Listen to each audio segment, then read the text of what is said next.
Good evening, families. I just wanted to take a few minutes and send my virtual back to school night presentation to you. To respect your time, I'm not going to read through every slide, but I will give you a few talking points, and then if you have any further questions, please just reach out to me, email, Seesaw message, whatever's convenient, and I would be happy to elaborate more. So at North Elementary, we have our Shine expectations. For those of you who have been at North, you know these well and your children are familiar with them. We practice these daily, both in the classroom and throughout the school. Here's our schedule. It's a little crazy this year because we get straight to school and it's related arts and recess right away. So please continue to bring those water bottles for kids, especially in this heat. We're outside quite a bit in the morning. You can see we've built in lots of restroom and hand washing times, 3 to be exact. I'm just trying to make sure those kids are washing their hands and trying to do our best safety protocols. If you have questions about the schedule or what more specifically the literacy block looks like or the math block, please feel free to reach out. We're continuing those mini lessons, and we are doing small groups and rotations and meeting those needs of every child. Mask policy, as you know, students must wear masks on the buses and in the hallways. Specifically to my classroom, I'm trying to give as much mask break time as I can to students safely. I am asking that when I teach mini lesson and I'm walking around the room and interacting with them that they mask up for that 10 to 15 minutes. That would be in reading and math. And then I'm also asking when I pull them in small group, because we are so close at my table, that they also mask up during these times. And those are, again, also maybe 10 or 15 minutes. So at most, a child in my classroom throughout the entire day would potentially have up to 30 minutes within reading, non-consecutive. I try to break that up so they're not in a mask for 30 minutes. And then in math as well for 30 minutes. Again, not consecutive. I give them breaks, that they wear their masks. Also, if a teacher is in here, I know we have some assistants who come in. I am asking students if they are working one-on-one with a teacher that they also mask up, and that teacher would also be masked up. If you have questions regarding masks, please feel free to reach out. I'd be happy to address them and elaborate more if needed. Snack this year looks a little different. I know last year I had some students who would bring in a bulk snack and just keep it in their closet. We are not allowed to do that this year, so all snacks must be individually packaged. So you can buy that box of Cheez-Its, but please just put them in a Ziploc or a small container each day. We don't want to store the food in the closets this year. Also, if you are feeling generous, I would happily accept any snack donations. In the past, I would just buy a big bag of pretzels or animal crackers. Again, I have to do those individually wrapped snacks, and mine actually have to be the pre-packaged kind. I can't put pretzels in Ziploc bags based on the protocol I was given. So if you are willing to donate any packaged snacks, I would happily accept them. As you might know, those are a little bit more expensive at the grocery store, so I'm trying to provide them to students, but I'm also trying to not break the bank here, so I'd happily accept any snack donations that I could provide to those students who maybe forget their snack or, just don't have one for that day. We do eat lunch extremely late. It is the last thing we do in the day prior to dismissal. So I am putting in that snack time in between our major literacy block and math block. Kids are getting hungry. I'm noticing that by the time snack time rolls around, they are hungry. So if you could please help your child remember to bring a snack, pack a snack, that would really help. Also, remember water bottles. We are not allowed to use the fountains, so water bottles are also encouraged. Seesaw is one of the tools I use for communication. I find that it's a very easy messaging system. You guys can message me directly. I can send bulk messages to everyone. I will send a message every Sunday that will outline what's going on in the week. So like the one I sent this past Sunday told you about NWEA testing. I'll include lunch menu, any major events or changes that are happening to keep you in the know. I will also message any additional, like if we're going to have social studies homework for that week or something like that, any changes to our regular homework and that sort of routine, I'll send a message. And I like to send the vocabulary words. We do a lot of content vocabulary to help build schema in here, especially with fifth graders in U.S. history. We're going to do a lot with social studies, so you can be looking for those. Also, once we start getting in the groove of things and we're having pictures of students' work and pictures of stuff throughout the day, I also like to post those on Seesaw. If you have any questions about Seesaw or setting up your account, please reach out. I know a lot of you already had an account, so I simply added your child and you should have access to them. But again, if you have questions, please let me know. You may have seen we are using Canvas. The district also is going to move away from Seesaw, and teachers are going to be required to be using Canvas beginning next year. So again, this is something we need to familiarize ourselves with. I know most of your children are very good with the use of Canvas.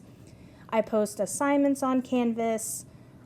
This year with the paper policy and papers to and from and students touching papers and there's now we have to wait a certain amount of time before we're touching papers and things. So I find that using Canvas also allows me to get stuff digitally to kids and they can get it right back to me for direct feedback.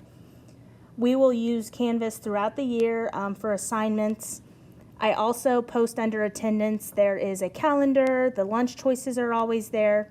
If you need help setting up your parent Canvas, please reach out. I know if you have an older child and you're already set up with the account, you just have to add your child. But if you are new to Canvas, I would happily be able to give you some information on how to set up your account so that you can see what your child is doing. Again, we have PowerSchool this year. Students all have their logins and passwords. I use this to teach them to start checking in on their assignments, if they're missing assignments, just like I have done in the past. In PowerSchool on Friday, I will update the week's worth of work completion, and I will also post a comment, and you'll see a little orange dot or a yellow dot for that week if your child is missing anything or something is incomplete. So you can also check it, but all of the students have the app on their iPad. We practice logging in, so they also can self-monitor and make sure that they're not missing anything. Homework has started this week. I typically give a little bit of reading and a little bit of math each night. Math will always be review of a skill we've already covered in class. It's one of those maintenance pieces I like to use. And then reading, I use the reading homework as a way to get more social studies and science content in.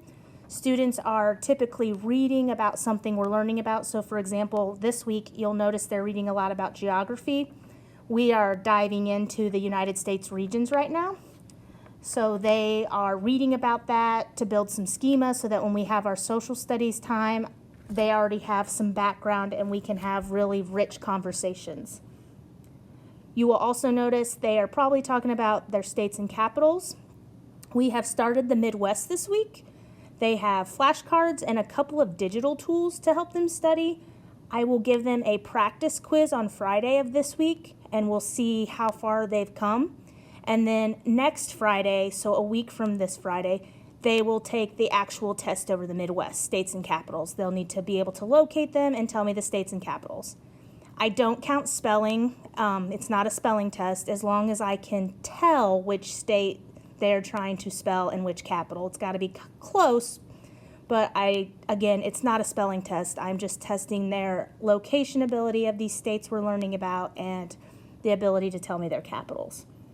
I will continue this with the other regions for the next several weeks. Again, we will have 1 week of learning with them, practice test on a Friday, and then the following week will be the real test on that Friday. So they will get to kind of gauge how they're doing with their study habits and then have another week to prepare so that they're ready.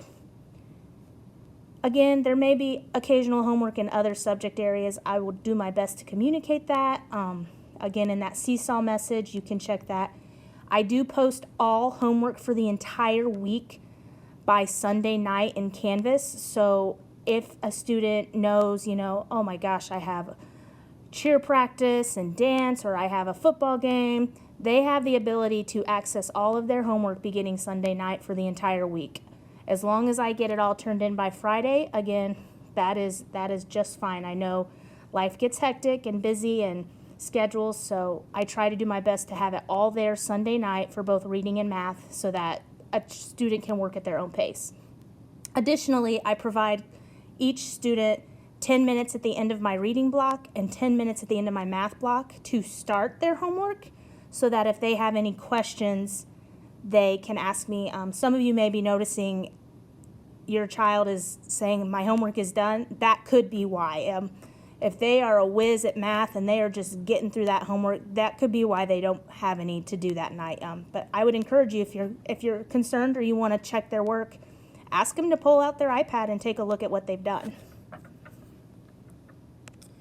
All right, I did touch base on vocabulary words. Like I was saying, content area words. I use this to try to help students increase their vocabulary and be able to talk about things in social studies and science and those keywords. I will always send them out Sunday. I create a digital link to study. If you would prefer your child to have like a flashcard situation to study their vocab words, we can also do that and accommodate that. Just let me know how it's going and be happy to make some modifications.